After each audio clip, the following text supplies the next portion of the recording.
dipersembahkan oleh Luwak white cocoa sugar dulu. Wah, rendah gula. Nyaman diminum. Selamat malam para pemirsa, ketemu lagi di Hot Room dengan saya, Gus Lora Hotman Paris. KPK sudah menaikkan ke penyidikan dugaan jual beli kuota haji.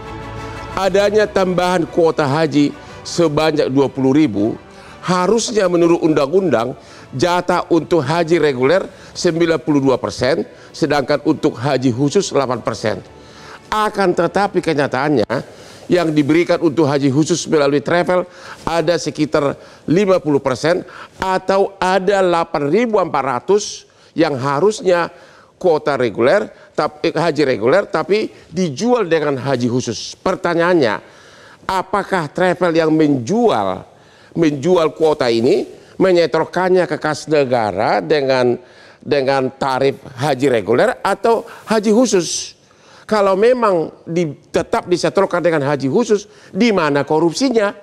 Inilah Hot Room, korupsi kuota haji, siapa tersangkanya?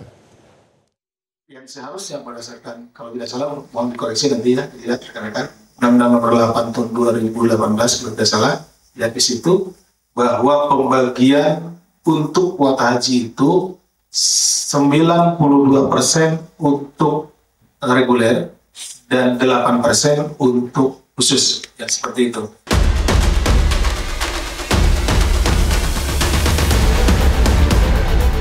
Kasus dugaan korupsi kuota haji resmi naik ke tahap penyidikan.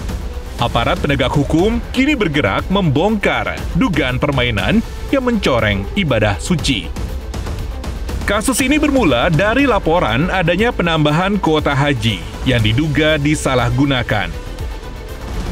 Oknum pejabat di Tenggarai mengatur distribusi kuota dengan imbalan tertentu. Bahkan memotong jatah jemaah reguler demi keuntungan pribadi. Penyidik menemukan indikasi aliran dana ke sejumlah pihak.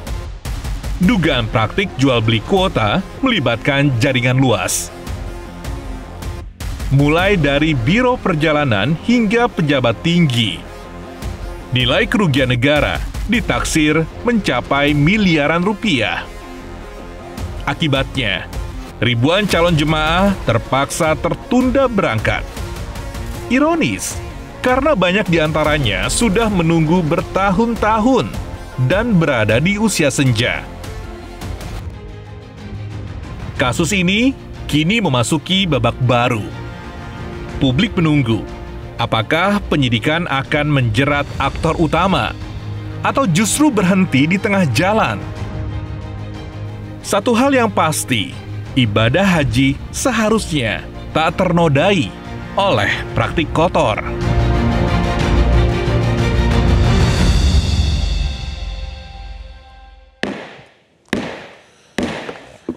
Kembali Hotman ingatkan kepada seluruh pemirsa, contohlah gaya hidup Hotman Paris yang minimum minum kopi 3 kali sehari tanpa gula.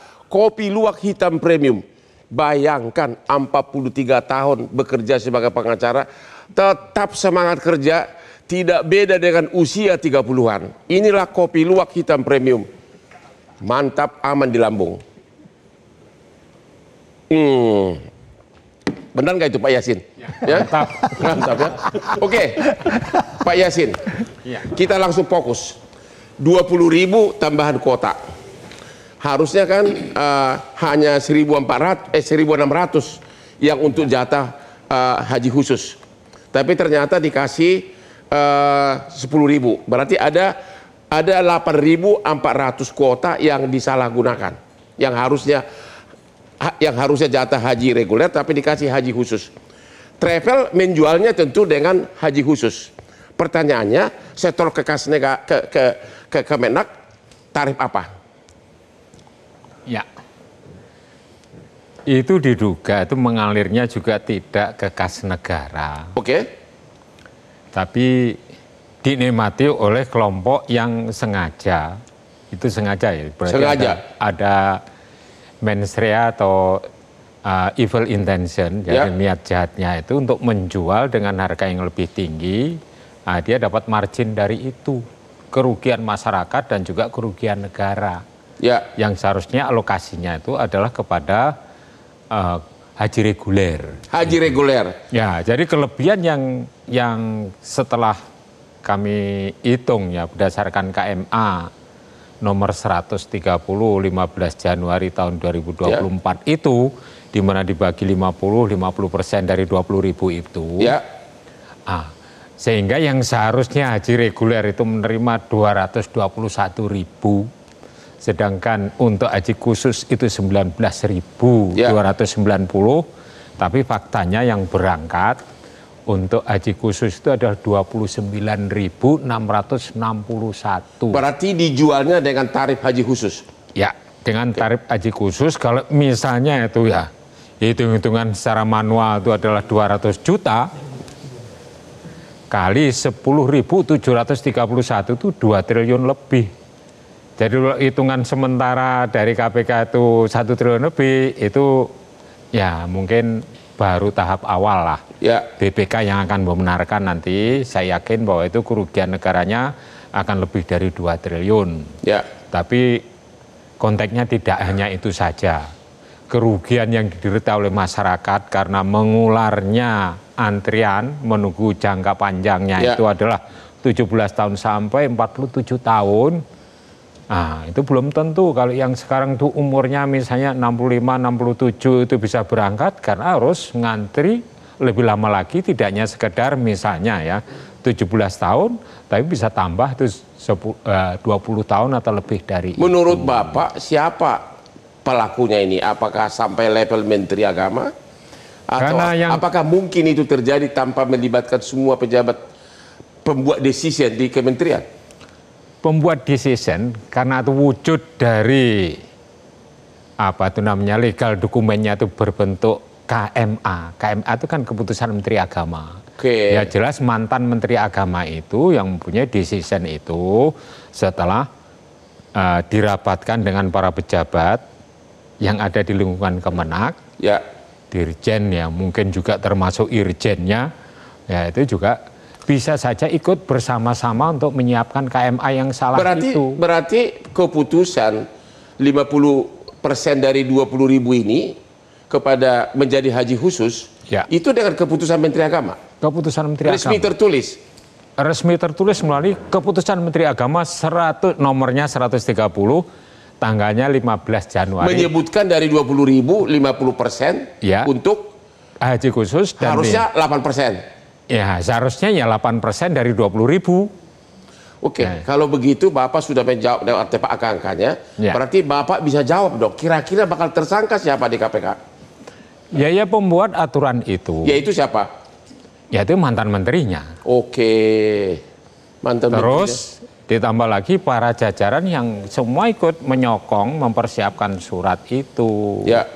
Tidak memberikan nasihat hukum, padahal di situ kan ada biro hukum di Kementerian Agama itu. Pak, ini salah kan mestinya harus mengingatkan. Pak harus merujuk pada Undang-Undang 8 tahun 19, pasal 64 ayat 2 dan ayat 4 mestinya begitu. Walaupun Bapak di dalam ayat 1 itu, yaitu kewenangan Menteri Agama itu adalah juga menentukan jumlah kuota. Tapi tidak independen, harus gantol atau harus nyantol kepada pasal yang ada yang diatur di dalam undang-undang. Kalau menurut Bapak, tidak mungkin Menteri Agama tidak tahu aturannya, kuotanya haji khusus hanya 8%, sedangkan dia menandatangani 50% untuk yang 20.000. Ini kami kan menduga. Menduga, iya, kita semua menduga. Menduganya, karena sebelumnya itu di bulan November tahun 2023 itu mengeluarkan namanya Peraturan Menteri Agama atau PMA. Itu nomor 1005, tanggalnya juga 15 November tahun 2023. Itu padahal di periode 1 bulan sebelumnya, Oktober, itu sepakat dengan DPR, tanggalnya 27 Oktober tahun 2023, bahwa kuota haji itu untuk nasional itu 241, clear. Maka harus dibagi itu adalah 92 tadi yang reguler dan 8% untuk haji khusus. Tapi di di PMA yang saya sebut nomornya tadi 1005 itu diturunkan seakan-akan tidak ada tambahan kuota. Oke. Tidak ada tambahan kuota berarti secara nasional hanya 221.000 sehingga untuk haji reguler hanya 203.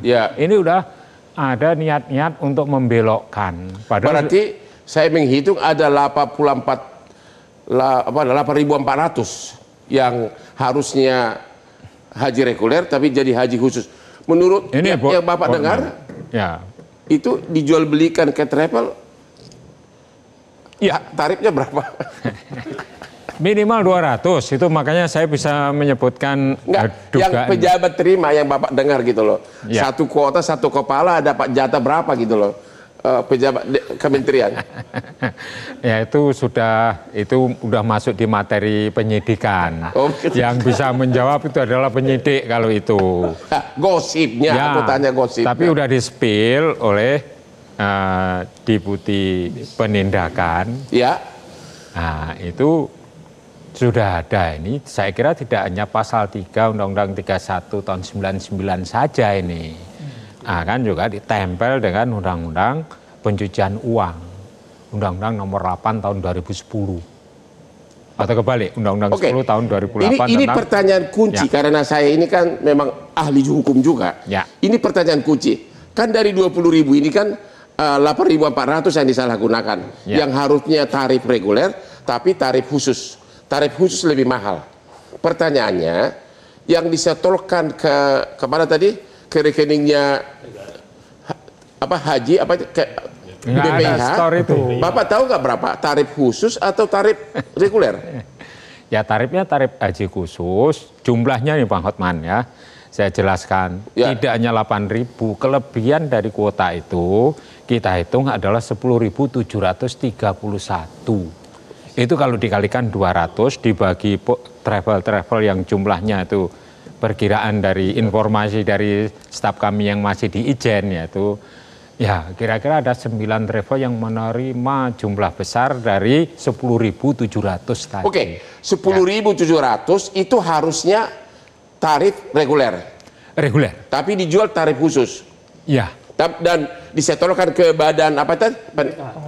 Nggak disetor Pak, itu ada uang mengalir itu Bang Hotman. Ya artinya dari kalau ternyata dibayarkan ke apa tadi badan apa namanya? BPIH tetap tarif khusus, berarti negara untung dong karena harusnya kan dijualnya tarif reguler. Kalau dijual tarif khusus memang melanggar peraturan, tapi negara malah untung. Di mana korupsinya? Karena tidak disetor ke BPIH. Oh, nggak disetor? Enggak disetor, itu dinikmati sendiri oleh kelompoknya. Diduga seperti itu. Itulah kerugian negaranya di situ.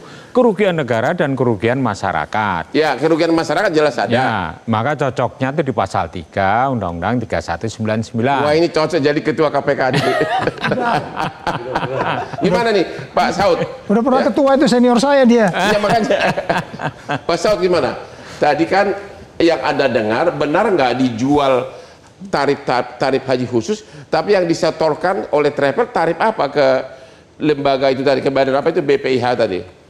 Saya pikir kita jawab pertanyaannya aja nih, siapa tersangka? Kan itu pertanyaan Bang Hotman malam ini. Bapak siapa? Yang menentukan 8% itu menurut Undang-Undang 8 2019 yang menentukan itu menteri. Ya udah terjawab dong.